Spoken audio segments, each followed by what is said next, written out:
Already decide कर चुका है कि ये जो फिल्म है ये रोमांटिक ड्रामा नहीं है, ये क्रोशिया की स्पॉन्सर्ड हनीमून व्लॉग है, ठीक है, जहां कॉन्फ्लिक्ट आता नहीं है, थोड़ा घूम के सेल्फी लेके फिर कहीं गायब हो जाता है। इन शॉर्ट, मैं तुझसे तब तक शादी नहीं कर सकता जब तक मेरे बाबा मर नहीं जाते। इमोशंस ओवर ड्रामेटिक हैं, वो मुझे क्लियरली मना कर चुके हैं। स्टोरी अंडरकुक्ड है और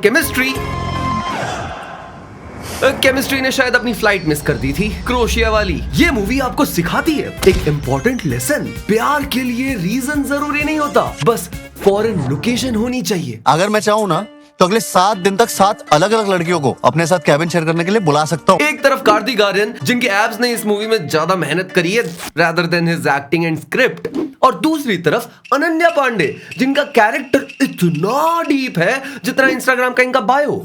सीरियल चिलर 2 वर्ड्स का। तो मैं राजीव कुमार फिर से आ गया हूं तुम्हारे 2.5 घंटे बचाने, एक ऐसी मूवी लेके जिसका नाम और मूवी की जो स्टोरी है वो किसी को भी समझ में नहीं आई। तो आज हम देखेंगे कि क्या सच में ये जो टंग ट्विस्टर मूवी है इसमें कोई स्टोरी है भी या फिर दोनों सिर्फ टूरिज्म प्रमोट करने के लिए इस पिक्चर में घुस गए थे। तो वीडियो शुरू होने से पहले YBP को सब्सक्राइब जरूर कर लेना ऐसी रिवाइंड्स देखने के लिए।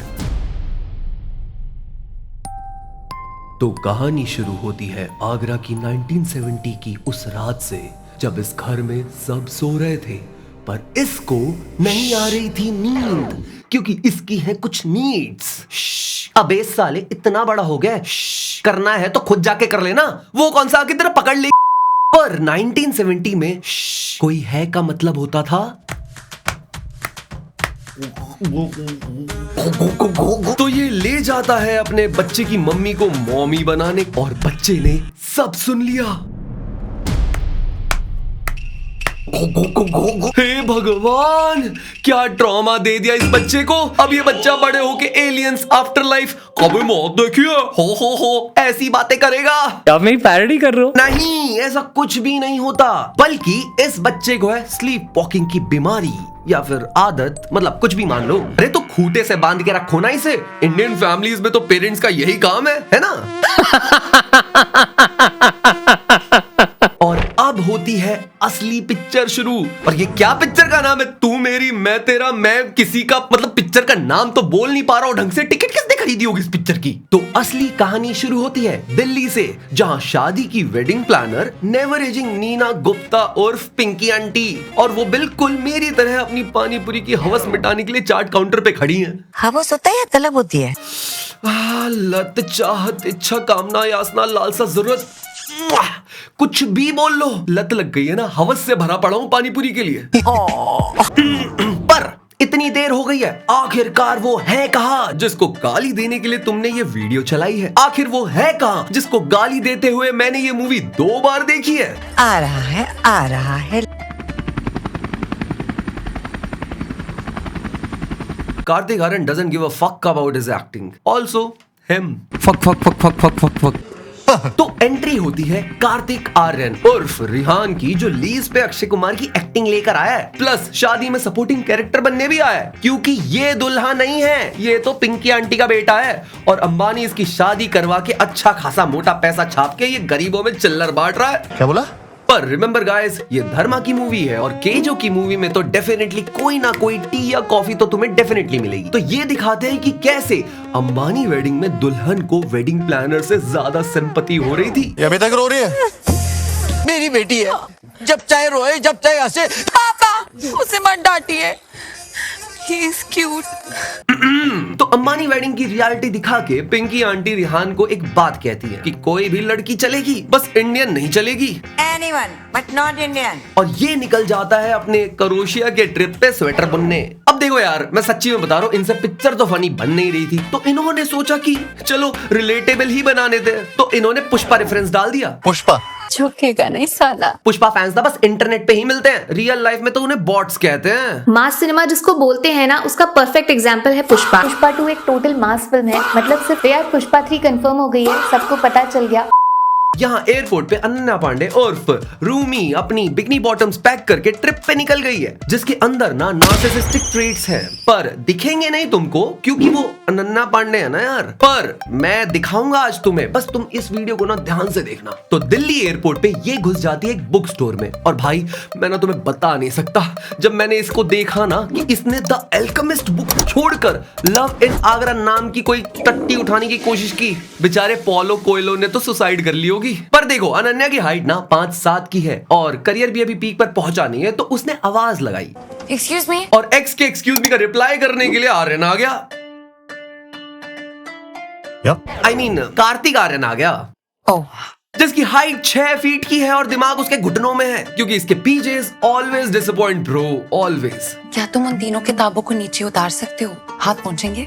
ऑफ कोर्स, मेरे बचपन से ही हाथ इतने लंबे हैं कि मेरी माँ एक्चुअल में मेरा नाम कानून रखने वाली थी। इससे अच्छा ह्यूमर तो टीवी सीरियल वालों का है। कैसा बेटा है तू, निकम्मा, नाकारा, ना शुक्रा, ना समझ। I love you Anupama aunty. तो बुक स्टोर में इस सीन को सेटअप करके देखो, डायरेक्टर ना ये दिखाना चाहते हैं कि these two are just like खुली किताब दोस्तों, जिनमें कोई इंटरेस्टेड नहीं है और सब ना इन्हें ऊपर ऊपर से जज करके निकल जाते हैं। पर मैं तुम्हें एक बात बताता हूँ जो खुद मुझे आधे घंटे बाद पता चली थी। ये जो बुक है ना लव इन आगरा टट्टी, ये रूमी की ही बुक है, और मैंने बोला था ना कि इसमें नार्सिसिस्टिक ट्रेट्स हैं। ये अपनी ही बुक कोने से उठवा के जेनिफर लिन की ग्लोरियस राइवल्स के ऊपर रखवा देती है। थोड़ी तो शर्म कर लो, बेस्ट सेलर ऑथर है वो। और तो और रिहान को अपनी बुक बेच के वहां से कट भी लेती है। अब रिहान ने 200 रुपए की बुक ली है तो वो पैसे तो वसूल करेगा ही, तो वो अब चेप हो जाता है इसके और पूरे एयरपोर्ट पे इसे फॉलो करता रहता है। पर गलत मत समझना गाइस, अनन्या 27 की है, 17 की नहीं। ये तो बस इसका पासपोर्ट और बोर्डिंग पास देने यहाँ आया है। My passport?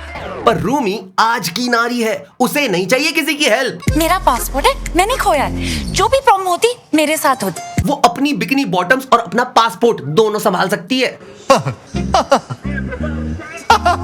एक तो ये अक्षय कुमार वाली एक्टिंग की लीज कब खत्म होगी? बहुत हो गया यार, 4 साल हो गए सफर करते हुए। अब सबसे अमेजिंग ट्विस्ट बताता हूँ तुम्हें इस मूवी का, जिसे सुन के तुम्हारे गूस गूस बम बम करने लग जाएंगे। किस्मत से ये दोनों सेम फ्लाइट ही बोर्ड करते हैं। किस्मत से ये दोनों क्रोशिया ही जा रहे हैं स्वेटर बुनने। किस्मत से ये दोनों एक ही याच वीक फेस्टिवल अटेंड करने वाले हैं। किस्मत से इन दोनों की याच एक ही है। किस्मत से इस याच पर एक ही कमरा है, और किस्मत से अब ये दोनों वही कमरा शेयर करने वाले हैं। वाह री किस्मत वाह, मेरी किस्मत में तो किस्मत करना ज्यादा होता है। तो क्रोशिया में स्वेटर बुनते बुनते रूमी पहुंची कुनोबा। अब किस्मत से रेहान भी वहीं डाइनिंग कर रहा होता है और वो इसे भाव बिल्कुल नहीं दे रहा। आफ्टर ऑल यार, हार्ड टू चेस लड़के लड़कियों को ज्यादा पसंद आते हैं ना, तो रूमी भी नहीं चाहती कि वो पिक मी बिहेवियर शो करे इसे, तो वो 100 यूरोस का खाना ऑर्डर करती है। फिर उसे टिंडे समझकर नहीं खाती है और सारा खाना बर्बाद करके इसकी टेबल पे जाके इससे थेपला मांगती है। तुम कुछ थेपला पराठा टाइप लाए हो इंडिया से? पहली बात तो अगर वो थेपला लाया भी है तो रेस्टोरेंट में लेके थोड़ी ना आएगा, और दूसरी बात वो 100 यूरोस का खाना बर्बाद कर चुकी है। तू ऐसे थोड़ी ना आते हैं पैसे, पापा से कम कुछ तो सीख। यू नो तुम स्टीरियोटाइपिकली अनोइंग। अब ये जाके यॉट पे पहले तो बाहर सोने का नाटक करती है, फिर चुपचाप रूम में सोने भी चली जाती है, क्योंकि लव बाइट हो या मॉस्किटो बाइट, लोग शक तो करेंगे ना। तो ये दोनों करते हैं यॉट वीक एंजॉय, जहां रेहान अपने ऐप शो ऑफ कर रहा है और रूमी अपनी bikini without bikini bottom show off कर रही है। पर मैं तुम्हें बताऊं, एंजॉयमेंट उन लोग को रास बिल्कुल नहीं आती जो नार्सिसिस्टिक ट्रेट्स रखते हैं। तो ये रोने लग जाती है क्योंकि इसकी बुक को ना बैड रिव्यूज मिल रहे हैं। ऑलमोस्ट हर रिव्यू ने 2 स्टार्स दिए हैं। ये बुक का रिव्यू है या इस पिक्चर का? अब देखो, पिक्चर तो फनी बन नहीं रही थी इनसे, तो इन्होंने सोचा थोड़ी रिलेटेबल ही बना देते हैं, तो उसके चक्कर में इन्होंने स्ट्रेंजर थिंग्स की रेफरेंस भी डाल दी। तुम लोगों के इसी एटीट्यूड की वजह से स्ट्रेंजर थिंग्स के 5th सीजन के लिए 3 साल के लिए वेट करना पड़ा मुझे। और पिक्चर का रन टाइम बढ़ाते हुए ये लोग हवार की टेक्नो पार्टी में पहुंच जाते हैं, जहां प्रॉब्लम ये नहीं है कि रेहान रूमी को किसी और लड़के के साथ नहीं देख पाता। प्रॉब्लम ये है कि अगर लड़का गे भी हो ना तो भी ये देख नहीं पाता। इसका मतलब रेहान को गे नहीं पसंद। तू जानता है ना वो गे है। इसकी स्क्रिप्ट धर्मा में अप्रूव किसने की? पैंट उतारो उसकी। तो ये दोनों फॉरेन ट्रिप पे फॉरेन किस कर लेते हैं और जल्दी जल्दी यॉट पे जाके फॉरेन सेक्स भी कर लेते हैं, अंटिल नेक्स्ट डे जब रूमी बताती है इसे अपनी कुछ डिजायर्स। मैं 2025 के हुकअप कल्चर में 90s की लव स्टोरी चाहती हूँ। और 90s की लव स्टोरी क्या होती है? रुक भाई, मैं समझाता हूँ। ये चाहती है बहुत करली लव रंजन फिल्म्स की कॉपी। मुझे तो 90s वाली DDLJ स्टाइल की स्टोरी चाहिए अब। एग्जैक्टली तुम चाहती क्या हो यार? अरे भाई, ये चाहती है 7 stages of love. Infatuation, understanding, appreciation, acceptance, commitment, intimacy, devotion. देख, एप्रिसिएशन इसने तुझसे ले लिया बैड रिव्यू सुनाकर, एक्सेप्टेंस और कमिटमेंट तो इसके अंदर उसी दिन आ गई थी जिस दिन इसने ये पिक्चर साइन करी थी। तेरे पास एब्स है और इसके पास एस, तो इन्फैचुएशन तो होगा ही ना। थर्ड बेस तो तुमने कर लिया है, तो इंटीमेसी के बारे में तो कुछ मत पूछना, मुंह बंद करके बैठ जा। ये पिक्चर के नाम पे क्रोशिया बहुत प्रमोट कर लिया तुम लोगों ने, मैं बता रहा हूँ। मुझे तो उन लोगों के लिए बहुत बुरा लग रहा है जो क्रोशिया टूरिज्म देखने के लिए थिएटर में गए थे, बेचारे यार। पर यार कौन ही होगा जो ये पिक्चर देखने थिएटर में जाएगा। तो अब क्रोशिया टूरिज्म प्रमोट करते हुए ये पहुंचते हैं विज आइलैंड, जहां फिर से इनसे मूवी फनी तो बन नहीं रही थी, तो इन्होंने सोचा रिलेटेबल ही बना देते हैं, और यहाँ इन्होंने फ्रेंड्स की रेफरेंस डाल दी। फ्रेंड्स देखा है, उसमें मोनिका को जेलीफिश काट लेती है और सैंडलर उसके ऊपर। अब एक दिन ये अपनी माँ को वीडियो कॉल पे क्रोशिया दिखा रहा होता है, और पिंकी आंटी बोलती है, कौन सी लड़की फंसाई, अभी अभी तेरी इंस्टाग्राम की स्टोरी देखी है, बस 17-18 का ही फर्क है। तो you won't believe guys, Pinky aunty क्या कहती है अगली लाइन में। 2 दिन पहले तेरे लैपटॉप पे I came across your porn search history. Indian parenting की ना यही दिक्कत है, एक एज लिमिट के बाद ना प्राइवेसी क्या होती है इन्हें पता नहीं होता। तो ये वीडियो कॉल पे रूमी को दिखा देता है, रूमी के मना करने के बावजूद। फिर ये रूमी को आई लव यू भी बोल देता है। एंड एट दिस पॉइंट मुझे तो भाई लगा कि शिट यार, पिंकी आंटी ने तो इसे स्पेशली कहा था ना, एनीवन बट नॉट इंडियन। और यहाँ तो भाई अब बहुत तगड़ा कॉन्फ्लिक्ट होने वाला है। क्रोएशिया से 3600 मील दूर हमारी लव स्टोरी का बिग सी शुरू होने वाला था, कॉन्फ्लिक्ट। मम्मी ने भी अप्रूव कर दिया, तो आई लव यू। ठीक है, तो सुनो, तुम्हें याद है मैंने स्टार्टिंग में तुम्हें एक बच्चे की कहानी सुनाई थी। वो बच्चा कोई और नहीं है, वो बच्चा है जैकी दादा, जो है रूमी का पापा। अब अंकल को स्लीप वॉकिंग की प्रॉब्लम है और इसका कोई इलाज नहीं है। And by the way, uncle की 2 बेटियां हैं, अनन्या और आलिया। एक्चुअली वो आलिया लव एंड वॉर में बिजी थी ना, तो धर्मा ने मीशो से आलिया ऑर्डर कर दी। हाँ, तो कॉन्फ्लिक्ट ये है कि जैकी दादा को स्लीप वॉकिंग की प्रॉब्लम है, जो कि इतनी बड़ी प्रॉब्लम नहीं है अंटिल उनकी दोनों बेटियों की शादी हो जाए, क्योंकि जिस दिन दोनों बेटियों की शादी हो गई उस दिन अंकल अकेले पड़ जाएंगे, क्योंकि रूमी की मम्मी भी नहीं है ना। शिट, एक सेकेंड, मैं ये भी बताना भूल गया कि रिहान की भी पापा नहीं है, पिंकी आंटी भी सिंगल ही है। तो अब जो मेन कॉन्फ्लिक्ट है वो ये है कि आलिया को टिंडर पे एक लड़का मिल गया और अब दोनों शादी करने का प्लान कर रहे हैं, और शादी के बाद आलिया भट्ट झटपट पटापट कनाडा शिफ्ट हो जाएगी। क्या? और अब अगर रूमी ने भी शादी कर ली तो अंकल अकेले पड़ जाएंगे, क्योंकि रेहान भी पिंकी आंटी के साथ एलए शिफ्ट हो चुका है।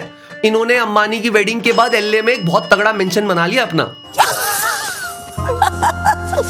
अब तुम्हें लग रहा होगा कि मैं फेंक रहा हूं, पर नहीं गाइस। अगर दोनों बहनें इंडिया से बाहर सेटल हो जाए तो बाबा का ध्यान कौन रखेगा? ये कॉन्फ्लिक्ट इतना बड़ा है कि रूमी अब सिर्फ तभी शादी करेगी जब उसके पापा मर जाएंगे। इन शॉर्ट, मैं तुझसे तब तक शादी नहीं कर सकती जब तक मेरे बाबा मर नहीं जाते। तो मुझे एक बात बताओ मेकर्स, ये जो स्क्रिप्ट जब तुमने उठाई थी वो टॉयलेट से, तब तुम वहां धर्मा की धोने गए थे या खुद हगने? क्योंकि अब शुरू होती है DDLJ with a pinch of band बाजा बारात, जहां रेहान जाता है आगरा रूमी को पटाने, बट घर में कैसे घुसेगा? तो ये शादी सगाई वगैरह वगैरह जो आलिया भट्ट की शादी प्लानर्स है उनकी कंपनी को ही खरीद लेता है। इन बिकाऊ लोगों की कंपनी वगैरह वगैरह में 75% स्टेक खरीद लिया और खुद वेडिंग प्लानर बनकर रूमी की लाइफ में री एंट्री मारता है। पर रूमी का अभी भी वही टेक है दोस्तों, इस प्रॉब्लम का कोई सोल्यूशन नहीं है, डेड एंड है जब तक मेरे बाबा मर नहीं जाते। फिर ये रूमी के नौकर को ब्राइब करके इसके घर में भी एंट्री ले लेता है ताकि अपने एब्स शो ऑफ कर पाए। आखिरकार पिक्चर का बोझ इन 6 बिस्कुटों ने ही तो उठा रखा है। और फिर से इनसे मूवी फनी तो बन नहीं रही थी, तो इन्होंने रिलेटेबल बनने के चक्कर में बॉलीवुड हिट्स की प्लेलिस्ट ही बजा दी।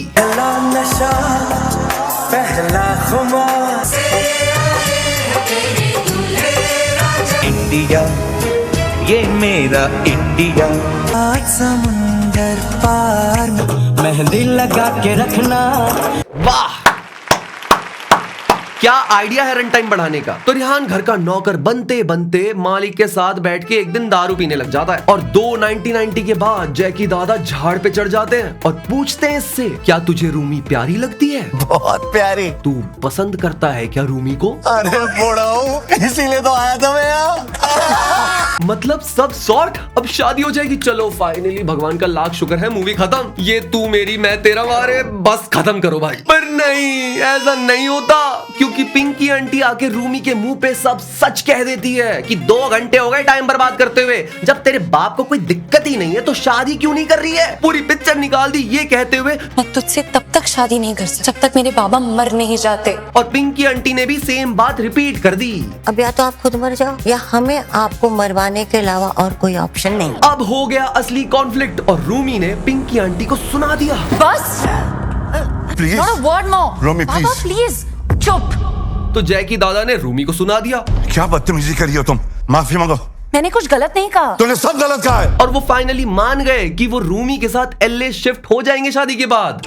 मैं यूएस में सेटल होने के लिए तैयार। पर नहीं, ऐसा कुछ नहीं होता दोस्तों। ये तू मेरी मैं तेरा तू मेरी तू जो भी है फिल्म का नाम, ये टंग ट्विस्टर नहीं है, ये फिल्म ही ट्विस्टर है जो हर दूसरे सीन में नया ट्विस्ट ले आती है। तो अब रिहान को रूमी से शादी नहीं करनी क्योंकि रूमी ने पिंकी आंटी के साथ इज्जत से बात नहीं करी। सिर्फ कहने के लिए ममाज बनी हूँ। और ये दोनों यहाँ से चले जाते हैं। पर तभी ट्विस्ट के नाम पे जैकी दादा को चक्कर आ जाते हैं और फिर से एक और ट्विस्ट आ जाता है और ये सब के सब लोग हॉस्पिटल में पहुंच जाते हैं। इतना ही नहीं, फिर से एक और ट्विस्ट आ जाता है और सब कुछ ठीक हो जाता है और आलिया भट्ट की शादी भी हो जाती है। पर फिर से एक और ट्विस्ट आता है और दोनों अलग भी हो जाते हैं। क्यों? क्योंकि क्लाइमेक्स में भी तो ट्विस्ट डालना है ना, जहां रेहान वापस आता है रूमी की सेकंड बुक लॉन्च की रीडिंग पर जिसका नाम है हैप्पीली एवर आफ्टर, और यहाँ आके प्रपोज कर देता है। Will you marry me? और कहता है कि मैं घर जमाई बनने को तैयार हूँ। 2025 है, जब दुल्हनिया दूल्हे को ले जाएगी तभी तो बनेगी ना एक क्लासिक लव स्टोरी। और मूवी खत्म। इस पिक्चर का नाम तू मेरी मैं तेरा तू मेरी इसलिए रखा मेकर्स ने क्योंकि घर जमाई बोलने में ना इन्हें शर्म आ रही थी। अरे जब इतनी ही शर्म आ रही थी तो एंड में उसे घर जमाई बनाया है क्यों? भाई इससे अच्छी घर जमाई मूवी तो मिथुन दा की है। एटलीस्ट उसमें ससुर दामाद को ब्राइब करने की कोशिश करता है ताकि वो घर जमाई बन जाए। मतलब उसी का रीमेक बना लेते। तू मेरी मैं तेरा तू मेरी। एक रोमांटिक फिल्म कम और क्रोशिया टूरिज्म बोर्ड का स्पॉन्सर्ड रील ज्यादा लग रही है। फिर इनसे पिक्चर तो फनी बन नहीं रही थी तो इन्होंने सोचा अरे चलो रिलेटेबल ही बना देते हैं। तुम लगती तान्या हो। तुम में एक अजीब सी तान्यानेस है। Wonder woman chat GPT use करना चाहिए था ना। तू जानता है ना वो गे है। मलाइका सेक्सी है, मैं सुपर सेक्सी हूँ। फ्रेंड्स देखा है? और पूरे 2.5 घंटे की स्टोरी खींचने के लिए क्रोशिया टूरिज्म से लेकर पूरे बॉलीवुड के गाने डाल दिए इस पिक्चर में। इसकी कहानी ना कॉन्फ्लिक्ट द बिग सी से स्टार्ट होती है, पर कहीं कॉन्फ्लिक्ट तो दिखा नहीं मुझे पूरी पिक्चर में, क्योंकि ये मूवी ही कॉन्फ्लिक्ट है। पेरेंट्स अपोज करते हैं, फिर याद आता है कि अपोज करना था क्या या नहीं करना था। Anyone but not Indian. एक बात तो मेरी समझ में आ गई है कि अब यही लड़की मेरी बहू बनेगी। डायलॉग्स इतने सीरियस टोन में बोले जाते हैं जैसे वर्ल्ड वॉर रुकवाई जा रही हो। पर दोनों बहनें इंडिया से बाहर सेटल हो जाए तो बाबा का ध्यान कौन रखेगा? जबकि इशू ना बेसिकली कुछ भी नहीं होता। मैं यूएस में सेटल होने के लिए तैयार हूँ। कार्तिक आर्यन ना वही पुराने मोड में है। Same smile, same joke, same energy. बस इस बार एप्स थोड़े ज्यादा टाइट हैं। लगता है करण जौहर ने हाथ फेर दिया था उनपे। अनन्या पांडे के कैरेक्टर में अगर तुम डेप्थ ढूंढने भी जाओगे ना तो क्रोशिया का ओशन मिल जाएगा, पर कैरेक्टर नहीं मिलेगा तुम्हें। इन दोनों की केमिस्ट्री इतनी ठंडी थी ना कि हीटर लगाने के बाद भी मजा नहीं आएगा। फिल्म डिसाइड ही नहीं कर पाती कि वो रोम कॉम है, ट्रैवल व्लॉग है या 90s की नॉस्टैल्जिया का इमोशनल पावर पॉइंट प्रेजेंटेशन है, क्योंकि हर सीन के बाद लगता है कि अब स्टोरी शुरू होगी। मैं तुझसे तब तक शादी नहीं कर सकती जब तक मेरे बाबा मर नहीं जाते। Make this harder for me. वो मुझे क्लियरली मना कर चुके हैं। मैं तो कहता हूँ इस TMM TM TTM को TNT लगाकर तबाह कर दो। एक भी कॉपी बचनी नहीं चाहिए इस पिक्चर की। एंड में आपसे ये फिल्म एक ही चीज मांगती है, लॉजिक मत ढूंढो, बस लोकेशंस देखो और मान लो कि यही प्यार होता है। अगर आपको बिना कॉन्फ्लिक्ट के कॉन्फ्लिक्ट, बिना डेप्थ के इमोशंस और बिना स्टोरी के लव स्टोरी देखनी है ना तो कांग्रेचुलेशन गाइस, ये फिल्म आपके लिए ही बनी है। बाकी सबके लिए तो भाई ये मूवी वही है जो इसका टाइटल है, कंफ्यूजिंग और अननेसेसरी। तो तुम्हें ये टंग ट्विस्टर पिक्चर कैसी लगी थी नीचे अपनी ओपिनियन जरूर बताना और कार्तिक आर्यन के लिए काफी प्यार बरसाना नीचे कमेंट सेक्शन में। और अगर तुम चैनल पर नए हो और यहाँ तक आ चुके हो तो YPP को जरूर सब्सक्राइब कर लेना ऐसी रिवाइंड्स देखने के लिए। तुम लोग हमें इंस्टाग्राम पे भी फॉलो कर सकते हो जहां हम बॉलीवुड से रिलेटेड डेली अपडेट्स और मीम्स डालते रहते हैं। हम मिलते हैं गाइस अगली वीडियो में, तब तक के लिए अपना ख्याल रखो और ऐसी पिक्चरों से प्लीज बच के रहो, ठीक है? Okay bye. ओ जाते नहीं कहीं दोस्त पुराने, नई बंदी के आ जाने से, मांगे अगर तो जान भी दे दूं, क्यों चुराया तूने भाने से।